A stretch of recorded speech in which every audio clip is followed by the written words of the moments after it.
Well, thank you very much indeed, and for the introduction, and thank you, Adela, and the scientific committee for accepting my abstract and inviting me here. I have had a fantastic set of panels. I come from I suspect, a slightly different background than many who I've heard so far. In that, as Jules has said, I'm a political scientist by academic training and by profession, and I come to poetry about 10 years ago, I think, 5 to 10 years ago, particularly with page poetry, starting with page poetry. And then I discovered, for me it was a discovery, visual poetry, and within that textile poetry. And I'm part of a group called Popper Group, which is of an experimental poetry collective who's been very supportive of my endeavors into textile poetry.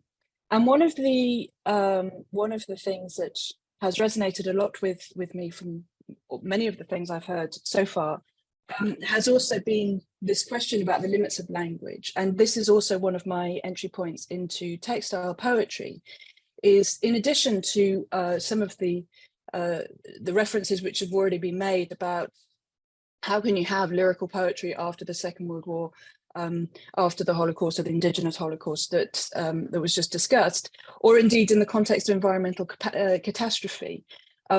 So they have this sort of intellectual limits of language, but also my experience as an immigrant. I'm an immigrant in Belgium. I'm speaking from Mechelen, which in the Middle Ages was a textile centre. Less so these days, and also an expatriate in Central Africa and the Middle East. And I live between languages, languages I understand or partially understand or don't understand.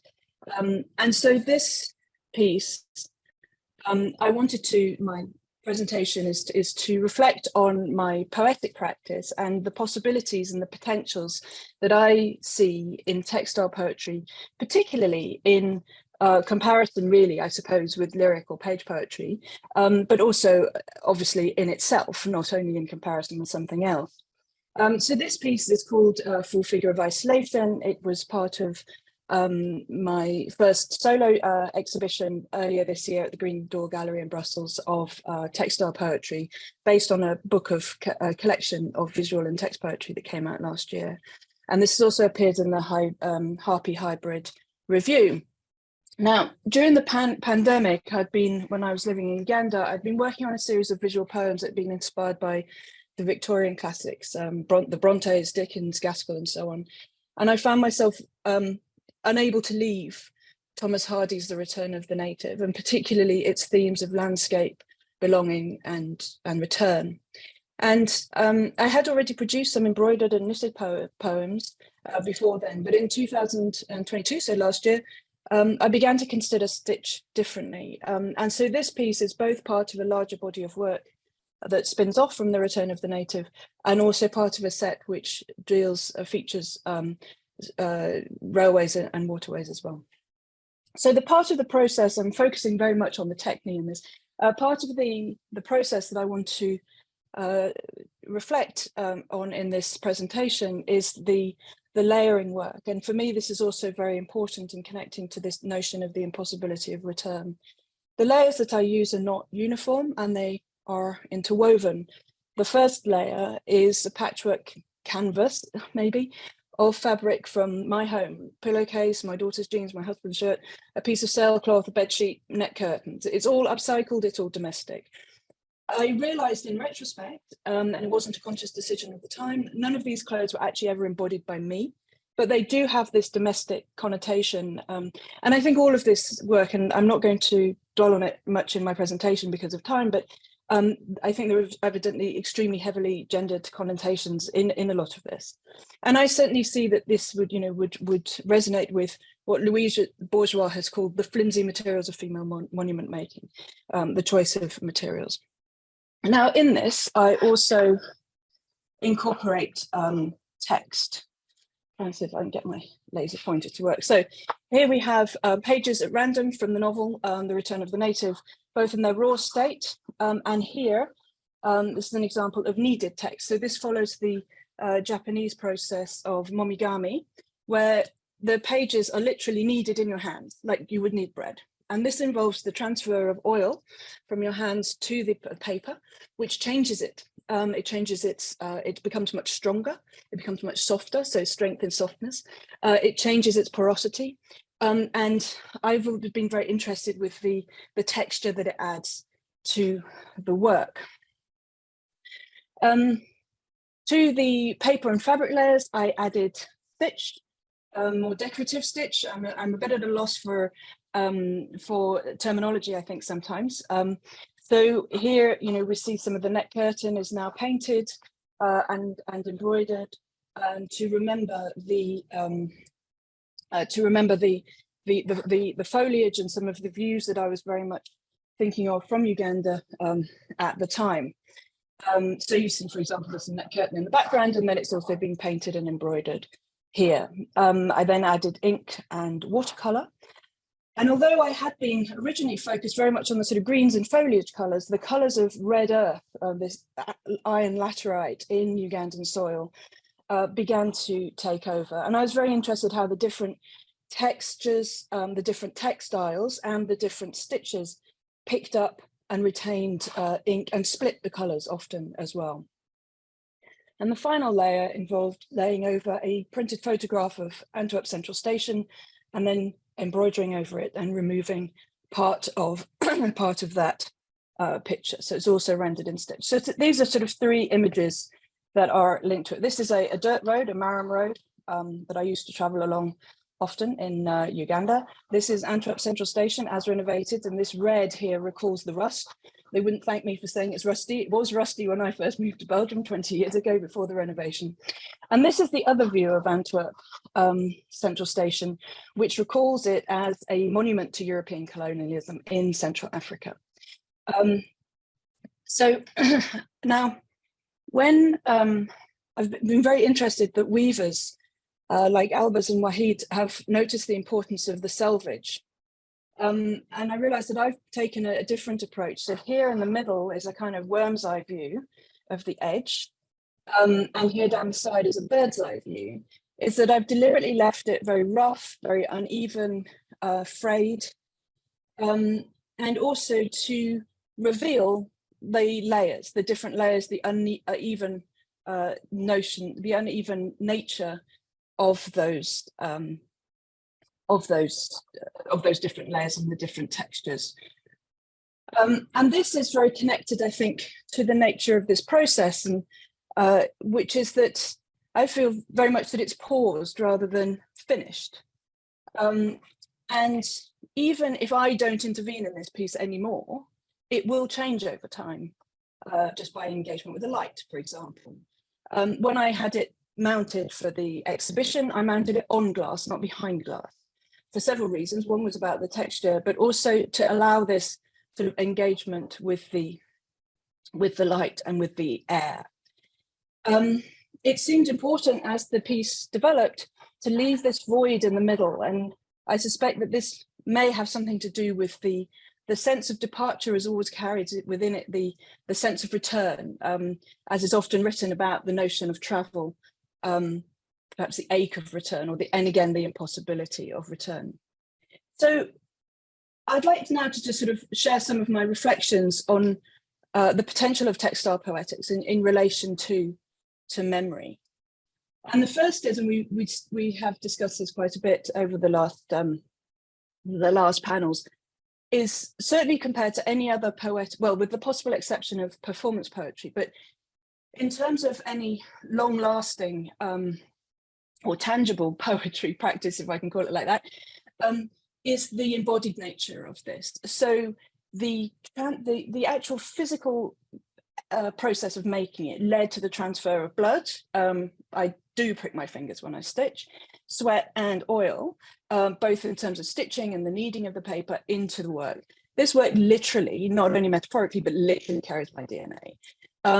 And it also, one of the things I also realized reading Macon, when she talks about the embodied learning in textile process, that you learn the different weight of different fabrics, different threads, all these different materials that you may use in a way that you simply don't when you write.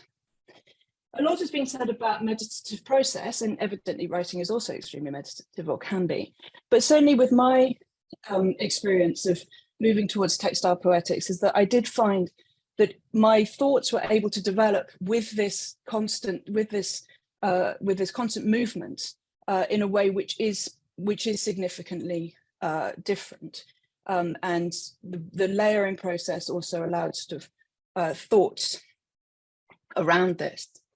I have a sense, and I'm not sure this is true, but this is only a personal feeling, but it has come up a couple of times already, is that even engaging by yourself is that stitching is some kind of communal in a way that writing is not, even if, you know, we have writing workshops and we have all of these things. Certainly my own sense is also that I was taught embroidery by my grandmother, and that gave me, you know, without wishing to labor the point too much, but that also makes me feels that connection with somebody who's been who was an important part of my life, but who has, you know, who died 20 years ago.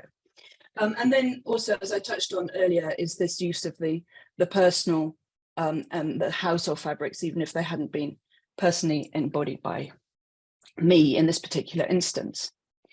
And then perhaps developing with the memory, expressing memory again, is that each of these layers build up and develop in a way themselves, just I think as often our memory does. Their layers enrich each other, they build off each other, they also obliterate, they hide what's beneath. And evidently with the layers I have removed some parts, you can reveal what's beneath. I have some, but to a certain extent, limited agency over what isn't revealed. And this provides an apparent and actual tension between the content and each layer. It also allows for the expression of different times and locations simultaneously.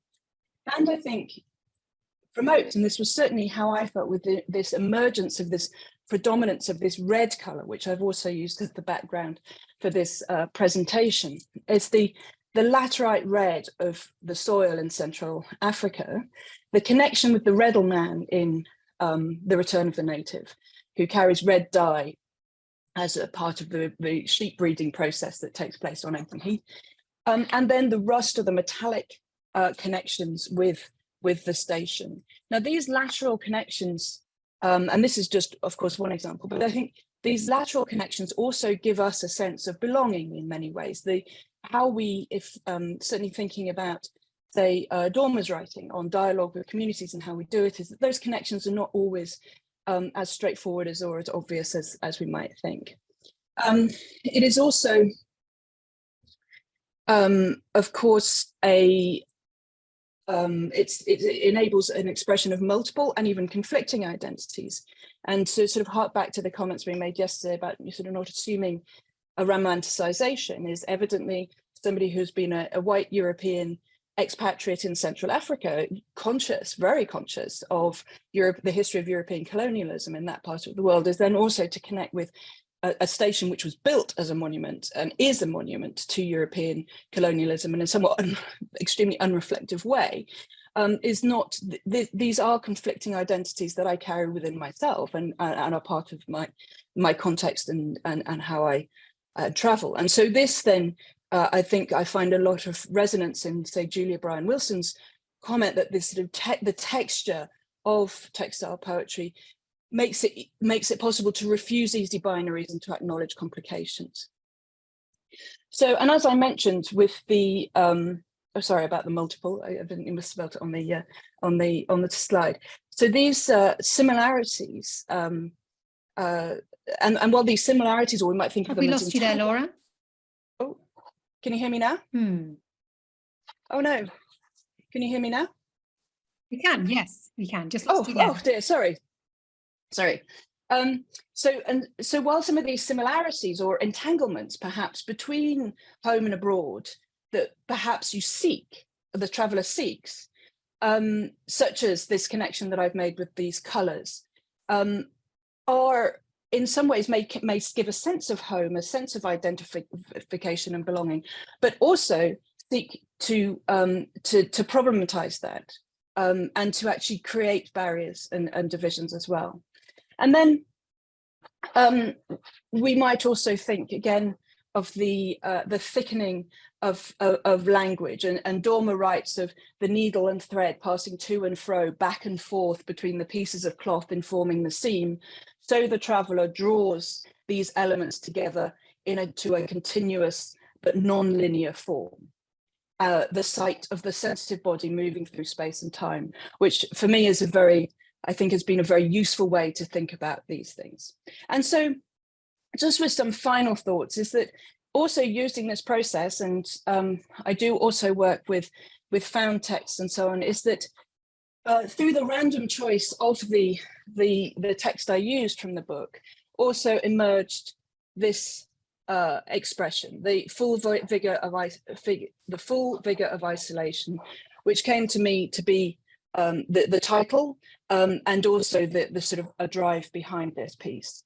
And then the last two comments, just to relate to memory, is that, again, this process really reinforces the forward motion, that you can't go back and undo. You can undo some of the stitching, for example, but like memory, it only goes forward. You cannot return, you cannot go back. And the place you come back to is never the same as the place you left. And a final thought, and again, I think this is certainly something that I find useful compared to page poetry, is that these pieces can't be reproduced. I can't reproduce them. The images can be reproduced, but this piece is like memory, is one perception of a time, and this will change even without my further intervention. And so I'd just like to, again, thank you all. And particularly to thank the Poppygrove Collective, of which I'm part, and to Susie, Elsa and Simon, who've been particularly helpful in developing this presentation. So thank you very much indeed.